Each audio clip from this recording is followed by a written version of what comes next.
Have you ever wondered how to properly configure a servo axis using Panasonic's GM programmer software?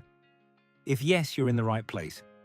When we talk about axis configuration, we usually mean a few key things. 1. Adding a new servo drive and its motion axis in GM programmer. 2. Adjusting the PDO configuration. 3. Selecting the right axis type and setting the axis limits. 4. Defining the correct motor parameters, scaling, and application units. In this video, we'll focus specifically on axis type, axis limits, motor parameters, and scaling and units. Let's get started. Once the drive and the corresponding motion axis are added in GM Programmer, the next step is defining the axis type. The axis type describes how the axis behaves position-wise. You can choose between two axis types depending on your application: modulo and finite.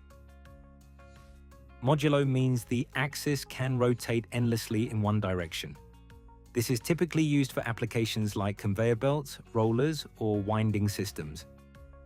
Finite, on the other hand, is used when the axis has a defined travel range. This is common for applications like ball screw systems, linear slides, or gantry portals with physical end limits.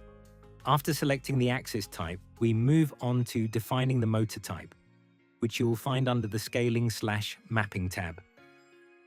Here's how it works. If you're using a rotary servo motor, select rotary. If you're using a linear motor, select linear. In this section, you can also define the motor encoder increments, the application units, for example, degrees or millimeters, and, if needed, the gearbox ratio for mechanically geared systems. Let's look at a practical example. In our test setup, we have a belt application that performs continuous reversing movement. Our belt application has a limited travel range, so we set the axis type to finite. Next, we define the motor type. We're using a rotary servo motor, so we select rotary. For the application units, this really depends on your preference and your application. You could use degrees, but in our case, working in millimeters makes more sense.